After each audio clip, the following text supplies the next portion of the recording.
철험의 영성이라는 제목을 갖고 이제 은혜를 나누려고 하는데, 주님의 은총과 평화가 여러분들 삶과 가정에 늘 함께 하시기를 빕니다.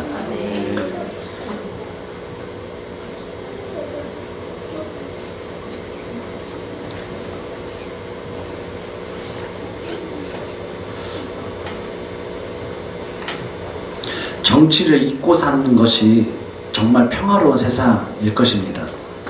우리가 KBS를 보던 언론 매체를 보든지 뉴스를 보고 말고 혀를 차는 세태나 정치인들의 말을 보면서 희망을 얻지 못하는 이 시대는 살기 좋은 세상은 아닌 것 같아요.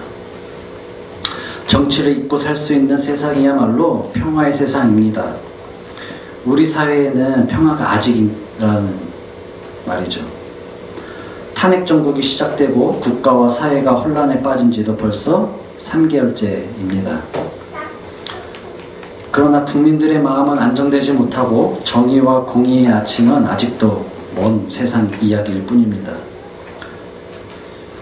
광장은 진영의 싸움으로 변절되어져서 불신의 장벽이 점점 높아지고 소통의 여지는 점점 사라지고 없어지고 있습니다. 어둠을 몰아내는 촛불과 유구한 역사의 상징인 태극기는 각각의 진영에 사유되어 얘기되고 있습니다. 애국이라는 말조차도 진영 싸움에 빼앗겼고 보호와 돌봄의 대상이어야 할 고아와 가부, 약한 자와 가난한 자, 아이와 어른, 진영과 이념, 힘과 권력이라는 것이 유익 앞에, 이득 앞에 속수무책으로 사유화되고 있는 게 오늘 이 나라의 현실입니다. 여러분 어디 가서 내가 그리스도인입니다 라고 자신 있게 말씀하시겠습니까? 나는 이 나라를 정말 사랑하는 애국자입니다 라고 말할 수 있습니까? 나는 교회 다닙니다. 나는 목사입니다. 나는 성도입니다. 나는 시민입니다 라고 말할 수 있겠냐? 라는 질문입니다. 이 모든 단어들을 지금 우리는 세력, 어떤 특권, 집단 세력, 이익 집단들, 이념을 갖고 있는 사람들에게 다 빼앗겼습니다. 그래서 지금 2017년 2월 현재 우리가 애국자라고 하는 사람은 태극기를 들어야 하고, 나는 이 나라의 미래를 생각한다고 하는 사람들은 촛불을 들고 있고, 나는 그리스도인입니다 라고 하는 사람들은 보수 그리스도인이거나 아니면 이 병들어 있는 한국교회의 개혁을 외치는 세력으로 되어 있고, 교회에 다닌다라고 하는 사람들은 약간 모자란 사람들처럼 인식되고 있고, 그 교회를 향해서 세상은 개독교라고 욕한 지 한참입니다. 성도라 함은 거룩한 사람들의 모임이 아니라 그냥 이거랑 상관없이 얘기할게요. 성도라 함은 우리가 거룩한 성도의 모습이 되어야 할진데 교회에 반대하는 세력, 교회를 괴롭게 하는 세력, 혹은 세상에서 빛과 소금의 역할을 감당하지 못하는 사람들. 목사라 함은 사회를 아프게 하고 성도들을 갈취하고 전도의 사명과 기도의 자리를 지키지 못하는 사람들. 오히려 자리를 지키고 있어야 할 사람들이 그 자리를 빼앗기고 그 단어들을, 이것들이 의미하는 그 상징성들을 다 잃어버리고 있다는 거예요. 그래서 지금은 어떤 단어나 생각이나 이런 것을 사유, 내 것으로 취하는 시대인 것 같아요. 이런 세상에서 우리는 너무 무력합니다. 우리가 할 수 있는 방법이 없어요. 그래서 지난주 제가 다른 목사님들의 설교를 이렇게 듣다가 김기성 목사님의 설교에서 이 한 대목이 좀 와닿았습니다. 나태한 우리, 눈치만 보며 사는 우리, 파당을 지어 싸우고 죽이고 이간질하는 우리가 바로 이 나라의 암세포도라 라는 말씀을 하시더라고요. 너무 쉽게 미워하고 쉽게 죽이면서도 돌아서면 쉽게 은총을 비는 사람들, 바로 오늘날 그리스도인의 모습은 아닐지 생각해 봅니다. 빼앗긴들에도 봄은 오는가 이상하에 이상한 시인의 시가 아니고 빼앗긴 데라도 봄은 오는가 하라는 이 시의 이 질문을 우리가 지난 3개월 동안 이 광장에서 외쳤던 것 같아요. 우리의 봄을 찾아야 된다고, 이 나라 국가와 정치에 봄이 다시 와야 한다고. 그 결과가 지금 어떻게 벌어지고 있습니까? 그 시의 맨 마지막 단이 이렇게 끝나요. 들을 빼앗겨 봄조차 빼앗기겠네. 여러분, 우리가 사회의 목소리를 내고 교회에서 예배를 드리고 하나님을 자꾸 부르짖는 이유는 이 질문이에요. 내 인생에 봄이 좀 왔으면 좋겠다라는 이 갈망과 갈급함, 절박함. 그런데 우리의 삶을 살다 보니까 너무 버겁고 힘들고 우리의 생각을 빼앗기고 내가 생각했던 그 단어들을 내가 그렇게 생각하지 않았는데 그것이 외도되고, 그런 과정 속에서 우리는 지치고 상처받고 소외되고, 그런 가운데 우리는 스스로 들을 빼앗깁니다. 내 마음도 빼앗기고 내 생각도 빼앗기고 내 신앙도 빼앗깁니다. 그래서 이제 할 수 있는 말은 뭐냐? 이제는 들조차 빼앗겨 봄조차 빼앗기겠네 라는 말을 할 수밖에 없는 시절입니다. 이것은 소리 없는 아우성이라고 했던 깃발이라는 시의 제목에서 조금 더 깊이 생각해 보게 되었습니다. 우리가 살아가는 이 시대의 신앙인 또는 시민이라고 한다면 누가 먼저 저 깃발을 잡느냐, 누가 먼저 저 깃발 아래 모이느냐, 저 깃발을 흔드느냐 하는 싸움인 것처럼 보입니다. 정말 아쉬운 결과예요. 명분도 실리도 없는 오늘날의 이 모습들, 정당하게 질문하고 그 질문을 쫓아서 답을 찾아가려고 하는 사람들이 있어야 할텐데, 봄이 오고 꽃이 피면 꽃길을 걸을 준비들을 해야 할 텐데 우리는 그저 누군가가 밝은 쪽으로 이끌어가기만을 바라고 꽃이 핀 쪽으로 끌고 가기만을 기다리고 있는 것 아닌지, 그런 신앙인들의 자세가 얼마나 무기력한 건지 우리는 불편하게 생각해야 합니다. 암흑의 역사와 별반 다를 것 없는 이 교회와 성도의 신앙, 우리의 삶조차에서도 이 말을 생각해 보려고 합니다. 내일이면 훨씬 나아지라는 희망 없이, 어떤 희생을 감수하고라도 기대하지 않는 뜻밖의 완벽한 행복을 만들어내라는 추구 없이 우리는 행복해야 합니다. 오늘 말씀 주전 9세기 이스라엘 아합 왕의 시대로 시돈한 엣바알의 딸 이세벨과 결혼했던 아합 왕과 이세벨, 그리고 그 사이에 있었던 엘리야에 관한 이야기입니다.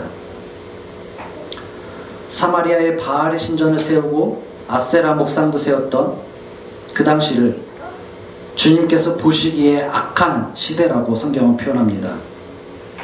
이스라엘의 국가 정체성이라 할 수 있는 하나님과의 언약을 왕 스스로가 무너뜨리고 그것이 백성들을 괴롭게 했던 바로 그런 시대입니다.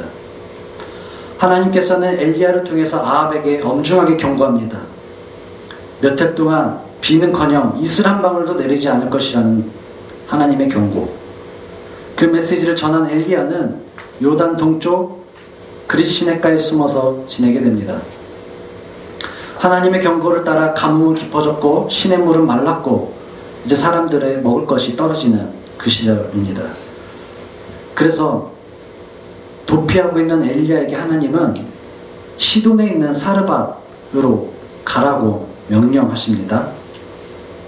이 사르밧이라고 하는 이 도시는 어떤 도시냐면 그 당시에 옷감, 도자기, 농산물, 자주색 염료를 판매하는, 생산하는 산업 중심지였습니다. 그래서 얼핏 보기에는 하나님께서 이제 엘리야가 고생하고 도피하고 있는 상황을 안쓰럽게 생각해서 이제 험한 생활을 청산하고 이제 평안한 생활로, 물자가 풍부하고 사람이 넘쳐나고 경제가 활성화되어 있는 그 사르밧으로 보내는 것처럼 보일 수도 있겠습니다. 그러나 우리가 아는 것처럼 실제 그런 것은 아닙니다. 가나안 종교 중심지였던 시돈과 두로 중간에 위치한 이 사르밧은 가나안 종교 중심지였기 때문에 되려 극심한 가뭄과 피폐함으로 시달리고 있던 땅입니다. 때문에 우리가 다시 한번 이 본문에서 질문한다면 이런 질문이 정답합니다. 도대체 바알과 아세라는 어떤 신이길래 자신의 백성들을 가뭄과 기근으로부터 구출하지 못하는가? 왜 모른 척하고 있는가? 라는 질문입니다. 엘리야는 사르밧을 통해서 바알과 아세라가 아무런 힘도 없고 허수아비에 그치는 신이라는 것을 확실히 깨닫게 되는 겁니다. 풍요와 번영의 신 바알과 아세라를 섬겼지만 현실은 삭막하고 비참했던 게 바로 사르밧 현실입니다. 이 와중에 하나님은 엘리야에게 식사를 제공하겠다. 내가 너에게 가부를 통해서 먹이겠다. 라고 말씀하시는 거예요. 이런 말이 있지요. 풍요 속에 빈곤 있고 물난리에 마실 물 없다. 풍요와 다산의 신을 섬겼던 아합과 이세벨의 통치 아래 물자가 풍부하고 산업의 중심지라고 하는 이 사르밧에 빈곤과 가뭄과 사람의 피폐해져 있는 삶은 고스란히 드러나 있습니다. 이 와중에 하나님께서는 보호와 돌봄의 대상이었던 가부를 통해서 하나님의 사람 엘리야가 단비를 먹고 빵을 취할 수 있도록 인도하셨다라는 거예요. 정의와 공의가 그치고 생명의 단비가 빈곤한 오늘 바로 가뭄의 때가 아닐까 이런 생각을 합니다.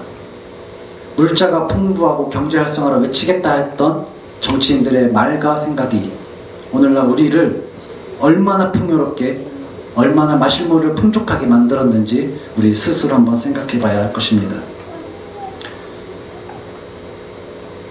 내 마음도 건조주의, 감동 없는 삶을 살지 않도록 유의하라 했던 이혜인, 이 시인의 말을 우리는 생각해 봐야 합니다. 건조주의보를 듣고 이 시인은 이렇게 생각합니다. 그래서 우리는 늘 물이 그립다. 물이 있어야 마음이 맑아지고 마음이 맑아져야 눈물도 흐르지. 라는 이 시인의 고백입니다. 절대 가뭄 속에서도 생명의 물을 갈망하며 물로 우리의 마음을 맑히고 감동의 눈물을 흘릴 수 있어야 그것이 참 사람일 것입니다. 과부아들의 생명을 살리고 물에 불을 내리는 이 갈멜산 대첩의 주인공 엘리야에게처럼 그가 가부에게 부탁하고 요청했던 그 물 한 잔의 기적이 이제 시작되는 겁니다. 가부의 물과 빵 한쪽에서부터 이 유구한 엘리야의 역사 이야기가 시작돼요. 낯선 나그네를 환대하는 것이 이 당시의 의무이고 소명입니다. 하지만 땔감 몇 개, 밀가루 한 줌, 그리고 기름 몇 방울이 고작이었던 이 과부와 그 아들, 이걸 먹고 이제 죽기를 기다리려고 했던 이 두 가족에게 엘리야가 요청했고, 그럼에도 불구하고 이 여인은 남을 도울 처지가 아니었다는 것을 성경에서 분명히 보여주고 있어요. 그런 여인에게 엘리야는 먼저 자신을 먹이고 당신과 당신의 아들이 먹도록 하라고 합니다. 저는 이 대목이 항상 이해가 안 돼요. 이럴 수가 있나 싶기도 하고, 그리고 엘리야가 좀 떼쓰는 거 아닌가라는 생각을 합니다. 여러분 같으면 어떤 선택을 하셨겠어요? 여러분들이 이 여인이었다면 아들과 함께 이 양식을 먹고 이제 죽으려고 준비하고 있었던 사람이라면 과연 그것이 하나님의 말씀이라도 듣고 순종할 수 있겠습니까? 아니면 우리가 알고 있는 성경의 닭처럼 이 엘리야의 뒷말에 대해서 집중하고 계시나요? 14절에 보니까 주님께서 이 땅에 다시 비를 내려주실 때까지 그 뒤주에 밀가루가 떨어지지 않아야 할 것이고, 이 말을 여러분 집중하고 있는 건 아닙니까? 놀랍게도 이 여인은 더 이상의 대꾸 없이 엘리야의 말대로 엘리야를 먼저 먹이고 선대합니다. 제가 의심하고 있는 것처럼 이 여인이 그 뒷말에 대해서 집중했을까요?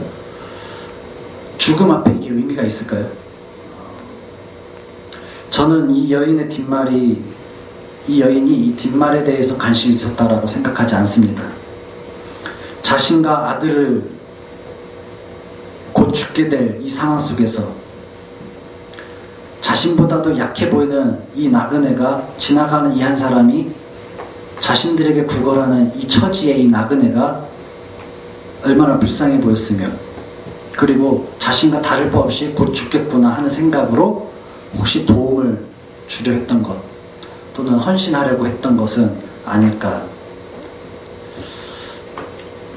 그렇기 때문에 이 여인의 입술에서는 말이 사라지고 헌신으로, 행동으로 생명을 나누는 그런 선택을 한 것은 아닐까라는 생각을 하게 된 것입니다. 내일에 대한 약속, 희망, 이 엘리야가 하나님의 말씀을 대언하면서 이 여인에게 던졌던 그것들, 뜻밖의 행복을 기대하는 우리네 마음들처럼, 그것보다는 같은 처지의 이방인, 그 이웃에게 작지만 가장 귀한 것을 나눌 줄 알았던 이 한 여인에게서부터 우리는 신앙의 자세를 좀 배워보려고 합니다. 안도현 시인의 준다는 것이라는 시인데 한번 잘 들어보세요. 가진 것이 없기 때문에 남에게 줄 것이 없어 마음 아파하는 사람을 사랑합니다. 그는 이미 많은 것을 누구에게 준 넉넉한 사람이기 때문입니다. 긴 가뭄 끝에 시냇물은 말랐고 밀가루통은 비어가고 기름병은 바닥을 보입니다. 어느 것 하나 지금 기대할 수 있는 희망도 없고 소망도 없습니다. 이 여인은 이제 빈손밖에 없습니다. 그러나 이 여인보다 피골이 상접했을 그 나그네,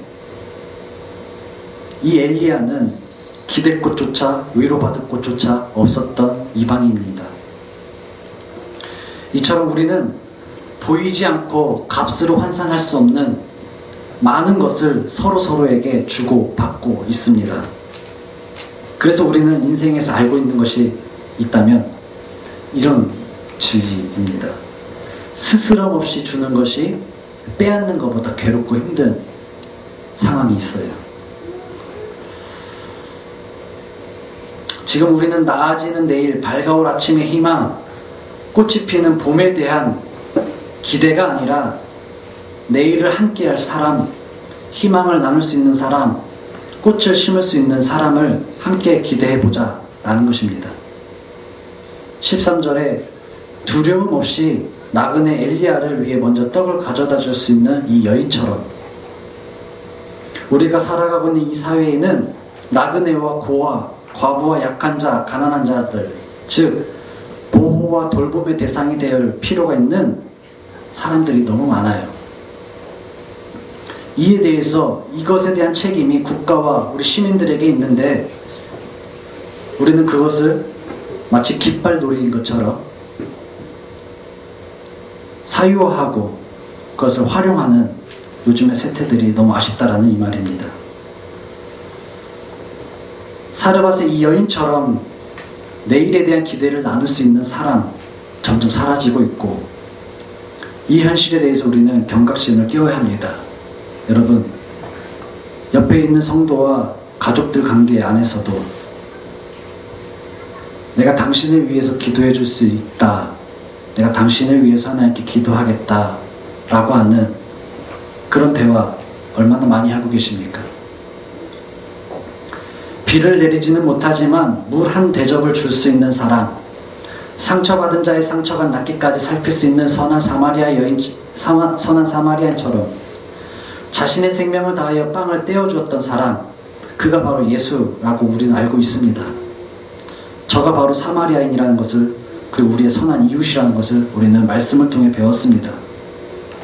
지금의 교회와 사회는 저들처럼 살려고 애쓰는 이 철험의 영성이 필요한 절대절명의 시기입니다. 우리가 세상을 다 보호하고 살필 수는 없습니다. 그래서 어떤 사람들은 교회를 향해서, 그런 선한 이웃을 향해서 힐난하고 비난합니다. 그러나 우리는 그것을 피해 나의 애국심, 나의 거룩한 성도됨, 나의 그리스도인이라는 이 칭호를 포기해서는 안 될 것입니다. 나와 만나는 생명, 나에게 닿아 있는 영혼에게만큼 우리가 할 바를 다하여 그들을 섬기고 헌신해야 할 것입니다. 물 밖으로 해변으로 밀려나와 있는 이 불가사리들을 보면 어떤 한 노인이 그 한 마리 한 마리를 주워가지고 바다로 돌려보내주고 있어요. 그 지나가는 젊은 청년이 그거 왜 그렇게 하냐고, 그런다고 저 불가사리들이 다 살 수 없다고, 그 무모한 거 아니냐고 얘기하지만 그 노인은 그래요. 적어도 이 한 불가사리만큼 살릴 수 있지 않겠느냐. 한 번에 한 사람씩 단 한 사람과의 만남이라도 지극함과 정성을 다하여 사람과 생명을 나눌 수 있다면 우리는 이 길을 포기하지 말라라는 것이 바로 성경의 가르침입니다. 제가 좋아하는 시인 윤동주의 시가 있습니다. 이 시는 십자가라는 시인데 한번 잘 묵상해 보시길 바랍니다. 쫓아오던 햇빛인데 지금 교회당 꼭대기 십자가에 걸렸습니다. 첨탑이 저렇게도 높은데 어떻게 올라갈 수 있을까요? 종소리도 들려오지 않는데 휘파람이나 불며 서성거리다가 괴로웠던 사나이 행복한 예수 그리스도에게처럼 십자가가 허락된다면 모가지를 들이우고 꽃처럼 피어나는 피를 어두워가는 하늘 밑에 조용히 흘리겠습니다.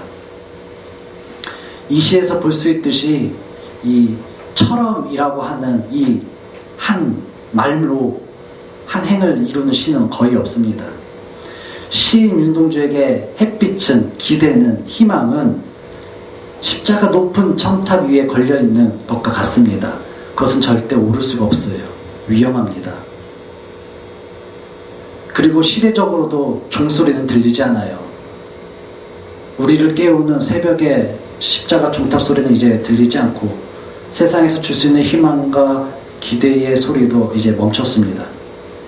그렇다고 해서 우리가 휘파람이나 불며 불안자처럼 양아치 마냥 인생을 살 수 없다라는 거예요. 인생을 허비하면 안 됩니다.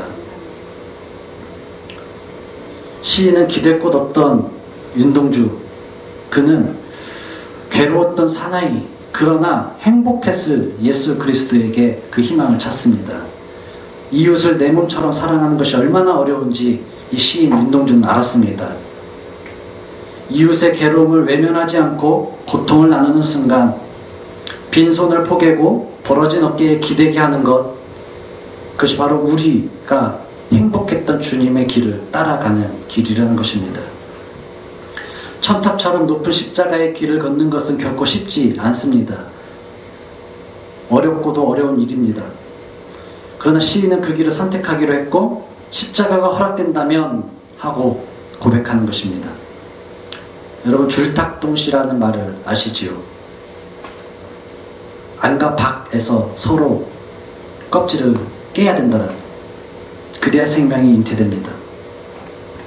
하늘의 뜻이 우리의 의지를 담아 순종할 수 있는 신앙인의 모습, 그것이 바로 이 철험을 아는 사람입니다.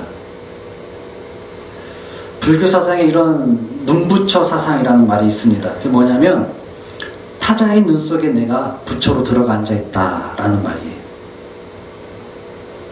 그러니 그 타자 속에 비춰져 있는 눈부처, 내 모습을 사랑할진데 내가 그 이웃을 어떻게 고통스럽게 하고 어떻게 그 아픔을 외면하고 때로는 해칠 수 있겠느냐라는 불교가 말하는 화해의 사상입니다. 바리새인의 물음을 기억하며 이 말씀을 맺어 가려고 합니다.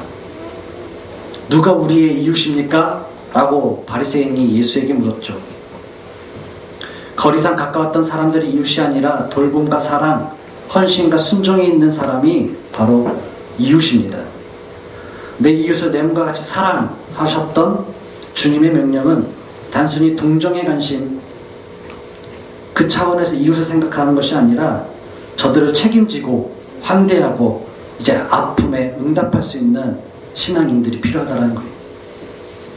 가난한 자, 약한 자였던 사르밧 과부가 책임과 환대 그리고 응답으로 인해서 죽음으로부터 생명을, 가뭄으로부터의 비를, 바알과 아스타라의 그 거짓됨으로부터 갈멜산의 대첩에 이르기까지 엘리야를 살렸고 이스라엘 민족을 살렸던 것처럼 그 시작을 한 여인, 과부에서부터 시작됐다라는 것, 한 빈손, 그 여인의 베품에서부터 시작됐다라는 것 우리는 생각해야 합니다.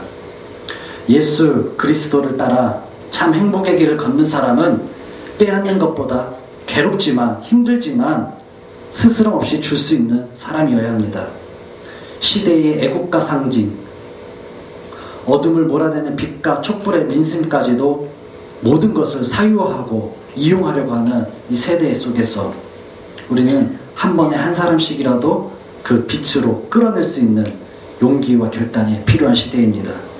촛불은 다른 초에 불을 붙여줘도 그 불꽃이 작아지거나 꺼지지 않습니다.